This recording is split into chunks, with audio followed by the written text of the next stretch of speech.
Assalamualaikum warahmatullahi wabarakatuh. Sebelumnya, izinkan kami dari kelompok 4 mempresentasikan tugas yang sudah diberikan.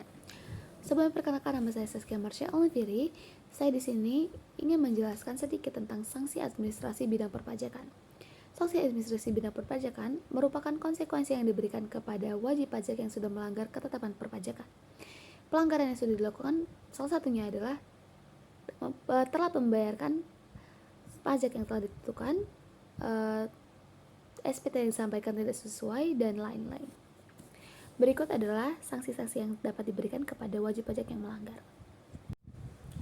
Yang pertama, kita ada denda administrasi. Denda administrasi dapat dikenakan apabila wajib pajak melakukan pelanggaran yang saya sebutkan.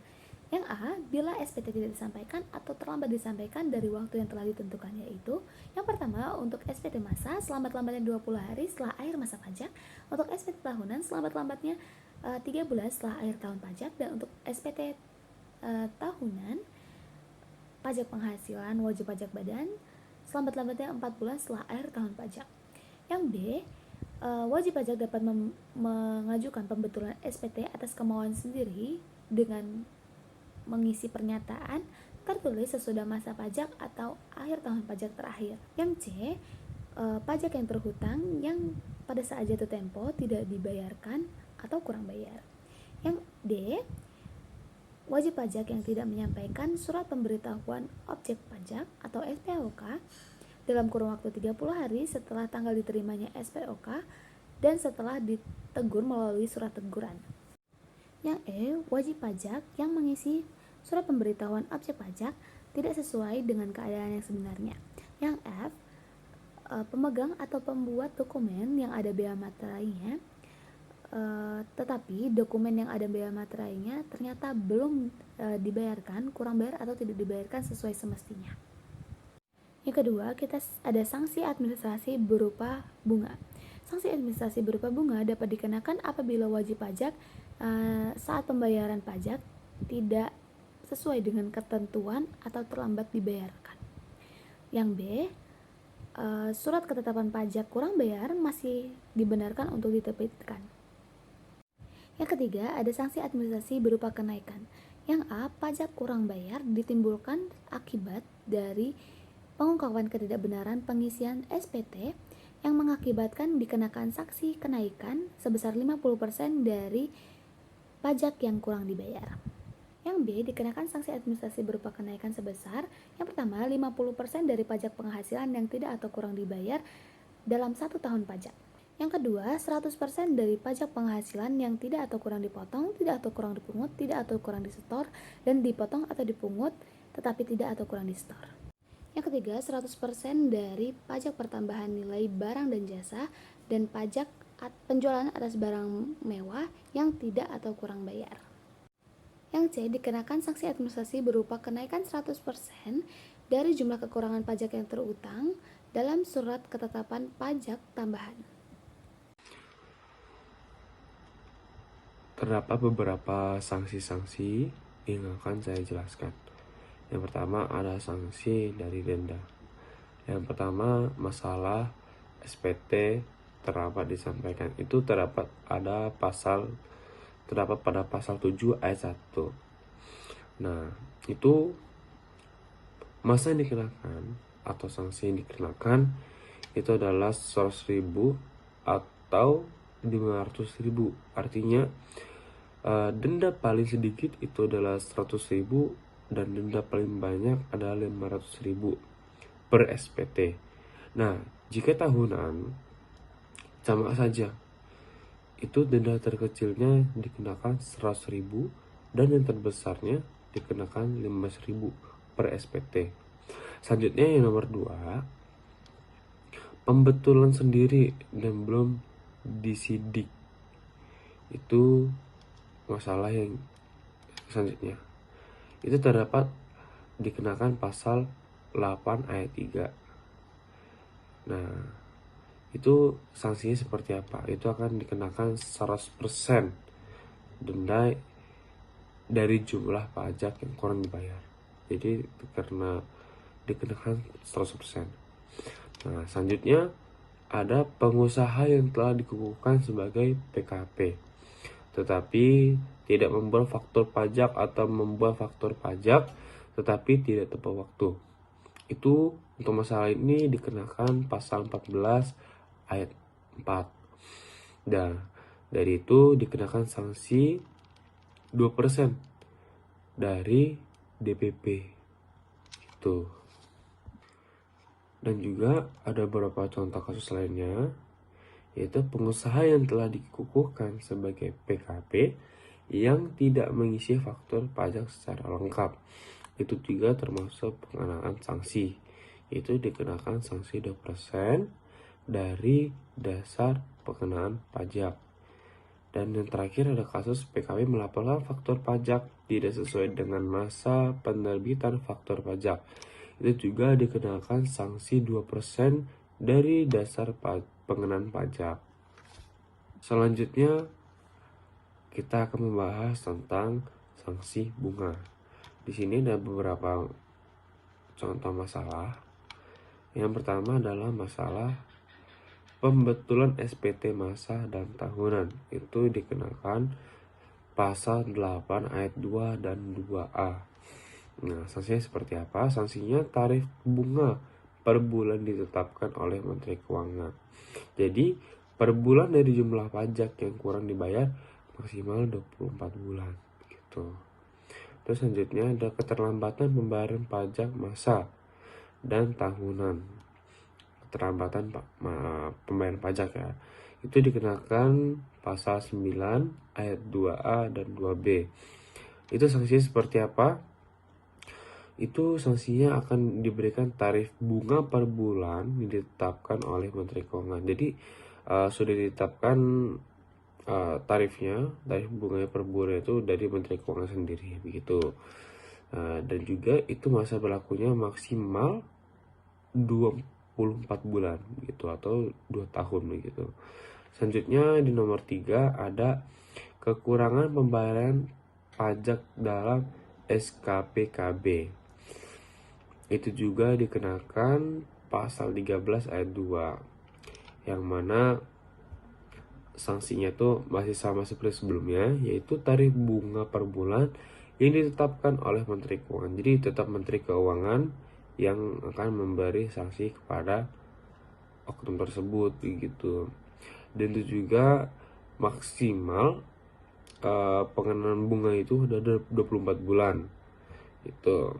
Jadi per bulannya dari jumlah pajak yang kurang dibayar itu maksimal 24. Yang mana sanksinya tuh masih sama seperti sebelumnya, yaitu tarif bunga per bulan yang ditetapkan oleh Menteri Keuangan. Jadi tetap Menteri Keuangan yang akan memberi sanksi kepada oknum tersebut begitu. Dan itu juga maksimal pengenaan bunga itu udah 24 bulan itu. Jadi per bulannya dari jumlah pajak yang kurang dibayar itu maksimal 24 bulan begitu ya. Nah, selanjutnya yang terakhir adalah PPH, tahun berjalan tidak atau kurang bayar atau terdapat kekurangan pembayaran pajak sebagai akibat salah tulis dan atau salah hitung. Nah, itu juga dikenakan pasal 13 ayat 3. Sanksinya seperti apa? Sanksi tarif bunga per bulan yang ditetapkan oleh Menteri Keuangan. Masih sama, itu Menteri Keuangan tersendiri yang menetapkan tarif bunga tersebut begitu. Nah, dan keterangan seperti apa? Jadi per bulannya dari jumlah pajak yang kurang dibayar maksimal 24 bulan. Jadi tetap dibayar, hanya harus dibayar pak kurangnya itu maksimal 24 bulan begitu. Selanjutnya juga ada SKPKB atau SKPKBT, SK pembetulan, SK keberatan putusan banding yang menyebabkan kurang bayar terlambat dibayar. Itu dikenakan pasal 19 ayat 1 dan dikenakan sanksi masih seperti sebelumnya. Tetap Menteri Keuangan yang menentukan tarif bunga per bulannya dan dibayar maksimal 24 bulan. Selanjutnya mengangsur atau menunda bayar pajak, itu dikenakan pasal 19 ayat 2 yang mana sanksinya itu akan dikenakan bunga per bulannya dan ditentukan oleh dari Menteri Keuangan, masih sama seperti sebelumnya. Dan untuk metode pembayaran juga sama, maksimal 24 bulan juga. Nah, dan yang terakhir di sini ada kekurangan pajak akibat penundaan SPT. Jadi kekurangan membayar pajak karena menunda SPT itu dikenakan pasal 19 ayat 3. Dan untuk sanksinya masih sama seperti sebelumnya. Artinya dari semua kasus-kasus yang udah kita bahas, dari sanksi bunga itu semuanya itu tetap dari Menteri Keuangan sendiri untuk menentukan tarif bunga per bulan tersebut gitu. Dan dibayar juga, dan untuk pembayarannya maksimal 24 bulan begitu. Dan terakhir di sini adalah kita akan membahas sanksi kenaikan. Masalah yang pertama, pengungkapan ketidakbenaran SPT sebelumnya terbitnya SKP. Itu akan dikenakan pasal 8 ayat 5 begitu. Selanjutnya masalah pajak pertambahan nilai barang dan jasa dan pajak penjualan atas barang mewah yang tidak atau kurang dibayar, itu dikenakan pasal 13 ayat 3, yang mana akan dikenakan sanksi 75% dari harga yang sudah ditentukan oleh nilai barang yang dijual tersebut begitu.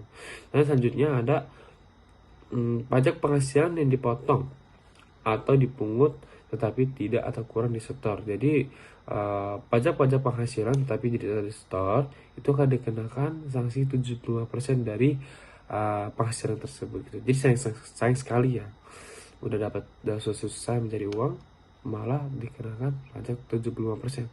Sakit sekali. Dan terakhir di sini adalah kekurangan pajak pada SKPKB, nilai barang yang dijual tersebut begitu. Dan selanjutnya ada pajak penghasilan yang dipotong atau dipungut tetapi tidak atau kurang disetor. Jadi pajak-pajak penghasilan tetapi tidak disetor itu akan dikenakan sanksi 75% dari penghasilan tersebut gitu. Jadi sayang sekali ya, udah susah mencari uang malah dikenakan pajak 75%. Sakit sekali. Dan terakhir di sini adalah kekurangan pajak pada SKPKBT gitu. Itu akan dikenakan pasal 15 ayat 2 dari jumlah kekurangan pajak tersebut. Jadi dari pajak 5 juta dan Anda kekurangan membayar pajak 500.000, itu akan dikenakan 100% dari kurang pajak yang Anda bayar gitu. Jadi Anda membayar berapa? 1 juta gitu, karena 500 dikali 2 gitu ya. Gitu. Jadi sekian untuk pembahasannya. Terima kasih. Baik, di sini saya akan menjelaskan tentang apa itu sanksi pidana. Nah, sanksi pidana yaitu sanksi yang berupa penjara, kurungan, dan denda yang menggunakan asas ultimum remedium. Artinya, sanksi pidana itu adalah sanksi terakhir dalam bidang perpajakan. Apabila masih bisa administrasi dulu, sanksi administrasi juga didahulukan. Apabila sudah maksimum, baru diberikan sanksi pidana. Sanksi pidana bidang perpajakan ini dibagi menjadi 3. Yang pertama yaitu sanksi pidana bidang perpajakan pada wajib pajak. Pasal 39 Undang-Undang KUP mengatur tentang tindak pidana perpajakan dengan 9 jenis pelanggaran. A. Sengaja tidak mendaftarkan diri sebagai wajib pajak. B. Sengaja tidak melaporkan penghasilan atau objek pajak. C. Sengaja tidak menyampaikan SPT yang tidak benar dan tidak lengkap. D. Sengaja menyampaikan SPT tetapi tidak benar dan tidak lengkap. E. Sengaja tidak menyetorkan pajak yang dipungut. F. Sengaja menggunakan NPWP yang tidak sah. G. Sengaja memberikan keterangan yang tidak benar pada otoritas pajak. H. Sengaja menghalangi pemeriksaan oleh petugas pajak. Dan I. Sengaja melakukan tindakan lain yang bertentangan dengan ketentuan perpajakan. Apabila seorang wajib pajak melakukan sebagaimana yang dimaksud sehingga dapat menimbulkan kerugian pada pendapatan negara, dipidana minimal penjara 6 bulan dan denda 2 kali jumlah pajak terutang. Nah, dan maksimal penjara 6 tahun dan minimal denda 4 kali jumlah pajak terutang. Nah, yang diatur dalam pasal 39 ayat 1 Undang-Undang Nomor 28 Tahun 2007. Dan ancaman pidana 2 kali lipat dari sanksi pidana yang diatur dalam pasal 39 ayat 1, yaitu dengan hukuman penjara 1 tahun dan denda minimal 4 kali lipat jumlah pajak terutang dan maksimal penjara 12 tahun dengan jumlah maksimal denda 4 kali lipat dari pajak terutang apabila seorang wajib pajak tersebut mengulang lagi kesalahan yang telah dilakukan dalam pasal 39 Undang-Undang KUP. Selanjutnya yaitu mencoba tidak benar. Percobaan untuk melakukan tindakan pidana menyalahgunakan atau menggunakan tanpa hak NPWP atau pengukuhan pengusaha kena pajak sebagaimana dimaksud ayat 1 huruf B atau menyampaikan SPT yang tidak benar dan lengkap sebagaimana dimaksud ayat 1 huruf D dalam rangka mengajukan permohonan restitusi atau melakukan kompensasi pajak atau pengkreditan pajak akan dikenakan sanksi pidana minimal 6 bulan dan denda 2 kali lipat pajak terutang dan penjara maksimal 2 tahun dan denda maksimal 4 kali lipat jumlah pajak terutang yang diatur dalam pasal 39 ayat 3 Undang-Undang Nomor 28 Tahun 2007. Yang selanjutnya yaitu alpa tidak SPT atau SPT yang salah. Nah, karena kealpaan tidak menyampaikan surat pemberitahuan atau SPT-nya yang salah dan tidak lengkap dan tidak melampirkan keterangan yang isinya tidak benar, sehingga dapat menimbulkan kerugian pada pendapatan negara, akan dikenakan sanksi. Nah, apabila perbuatan itu pertama kali akan dikenakan dalam pasal 13A, yaitu harus membayar kerugian pajak serta sanksi administrasi sebesar 200% dari pajak yang kurang bayar. Dan minimum denda 1 kali jumlah pajak terutang dan kurungan minimum 3 bulan dan maksimum denda 2 kali dari jumlah pajak terutang dan kurungan maksimum 1 tahun yang diatur dalam pasal 38 Undang-Undang Nomor 28 Tahun 2007. Sanksi pidana bidang perpajakan pada selain wajib pajak atau PKP terdapat 4 bagian, yaitu lembaga keuangan. Bentuk tindakan pidana yang dilakukan oleh sebuah lembaga yaitu membuat laporan keuangan palsu secara sengaja. Sanksi yang diberikan terdapat pada pasal 41C ayat 1 yang berisikan setiap orang yang dengan sengaja tidak memenuhi kewajiban sebagaimana dimaksud pada pasal 35 ayat 1 dipidana dengan pidana kurungan paling lama 1 tahun dan denda paling banyak 1 miliar. Kemudian pada pasal 41C ayat 2 menjelaskan tentang setiap orang yang dengan sengaja menyebabkan tidak terpenuhinya kewajiban pajak dan pihak lain sebagaimana dimaksud pada pasal 35 ayat 1 dipidana dengan kurungan paling lama 10 bulan atau denda paling banyak 800 juta. Yang kedua, konsultan pajak. Bentuk tindakan pidana yang dilakukan oleh setiap orang adalah membantu klien melakukan tindakan pidana.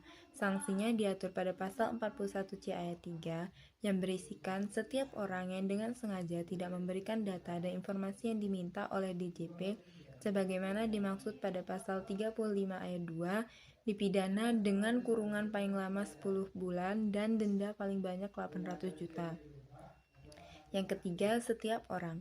Bentuk tindakan pidana yang dilakukan oleh setiap orang biasanya memalsukan dokumen perpajakan untuk tujuan menghindari pajak. Sanksi yang diberikan terdapat pada pasal 41C ayat 4 yang berisikan tentang setiap orang yang dengan sengaja menyalahgunakan data dan informasi perpajakan sehingga menimbulkan kerugian kepada negara dipidana dengan pidana kurungan paling lama 1 tahun dan denda paling banyak 500 juta. Yang keempat, Hubungan keluarga. Bentuk tindakan pidana yang dilakukan oleh oknum yang memiliki hubungan keluarga biasanya dilakukan memberikan sarana atau fasilitator untuk melakukan tindak pidana perpajakan. Sanksi yang dikenakan terdapat pada pasal 44B ayat 2 yang berisikan tentang penghentian penyidikan tindakan pidana di bidang perpajakan sebagaimana dimaksud pada ayat 1 hanya dilakukan setelah wajib pajak atau tersangka melunasi dan dipidana dengan pidana kurungan paling lama 1 tahun atau denda 25 juta. Yang kelima, wakil, kuasa, dan lain-lain. Bentuk pidana yang dilakukan oleh seorang kuasa adalah kuasa yang menyalahgunakan wewenang sebagai kuasa dari perusahaan dengan cara membuat faktur pajak palsu untuk mengurangi beban pajak perusahaan yang dipidana. Terjerat pada pasal 43 ayat 1 dengan berisikan ketentuan sebagaimana dimaksud pada pasal 39 dan 39A berlaku juga bagi wakil kuasa pegawai dan wajib pajak atau pihak lain yang menyuruh melakukan yang turut serta melakukan tindak pidana di bidang perpajakan untuk pidana kurungan maksimal 6 tahun dan denda 2 kali hingga 6 kali jumlah pajak yang terutang berdasarkan faktor pajak fiktif tersebut. Dan terdapat pada pasal 43 ayat 2 yang berisikan tentang ketentuan sebagaimana dimaksud dalam pasal 41A dan 41B berlaku juga bagi yang menganjurkan atau yang membantu melakukan tindak pidana di bidang perpajakan. Sanksi petugas pajak. Sanksi pada petugas pajak dan juga tenaga ahli terbagi menjadi 3. Yang pertama adalah sanksi berupa pidana dan juga denda. Apabila petugas pajak mengungkapkan rahasia wajib pajak dengan secara alpa, maka akan dikenakan sanksi berupa kurungan 1 tahun dan juga denda sebesar 25 juta rupiah. Dan apabila petugas pajak mengungkapkan rahasia wajib pajak secara sengaja, maka akan dikenakan sanksi berupa kurungan selama 2 tahun dan juga denda sebesar 50 juta rupiah. Sanksi ini sesuai dengan dasar hukum pada Undang-Undang Republik Indonesia tahun 2007 nomor 28 pasal 42 ayat 1 dan juga ayat 2. Pada pasal 42 ayat 1 berbunyi, pejabat yang karena kealpaannya tidak memenuhi kewajiban merahasiakan hal sebagaimana dimaksud dalam pasal 34 dipidana selama paling lama 1 tahun dan juga denda paling banyak 25 juta rupiah. Pasal 41 ayat 2 berbunyi sebagai berikut. Pejabat yang dengan sengaja tidak memenuhi kewajibannya atau sebagaimana dimaksud dalam pasal 34, maka akan dipidana selama paling lama 2 tahun dan juga akan didenda paling banyak 50 juta rupiah. Sedangkan pasal 34 yang dicantumkan di pasal 41 dalam ayat 1 dan ayat 2 berbunyi sebagai berikut. Setiap pejabat yang dilarang memberitahukan kepada pihak lain segala sesuatu yang diketahui atau diberitahukan kepadanya oleh wajib pajak dalam rangka jabatan atau pekerjaannya kepadanya untuk menjalankan ketentuan peraturan perundang-undangan perpajakan. Yang kedua, sanksi untuk petugas pajak dan juga tenaga ahli. Sanksi yang diberikan adalah sesuai dengan peraturan perundang-undangan. Apabila petugas pajak yang menetapkan pajak tidak sesuai dengan undang-undang, maka akan dikenakan sanksi sesuai dengan peraturan perundang-undangan. Dasar hukum yang berlaku adalah Undang-Undang RI Nomor 28 Tahun 2007 Pasal 36A Ayat 1. Berbunyi, pegawai pajak yang karena kelalaiannya dan sengaja menghitung atau menetapkan pajak tidak sesuai dengan peraturan perundang-undangan perpajakan, maka akan dikenai sanksi sesuai dengan peraturan perundang-undangan. Pegawai pajak yang bertindak di luar kekuasaannya maka akan dikenakan sanksi sesuai dengan peraturan perundang-undangan. Dasar hukum yang berlaku adalah Undang-Undang Nomor 28 Tahun 2007 Pasal 36A Ayat 2 yang berbunyi, pegawai pajak yang dalam melakukan tugasnya dengan sengaja bertindak di luar kewenangannya, yang diatur dalam ketentuan peraturan perundang-undangan perpajakan dapat diadukan ke unit internal Departemen Keuangan yang berwenang melakukan pemeriksaan dan investigasi. Dan apabila pegawai pajak terbukti melakukan sanksi tersebut, maka dengan ketentuan peraturan perundang-undangan akan dikenakan sanksi. Sanksi yang ketiga adalah sanksi pidana untuk petugas pajak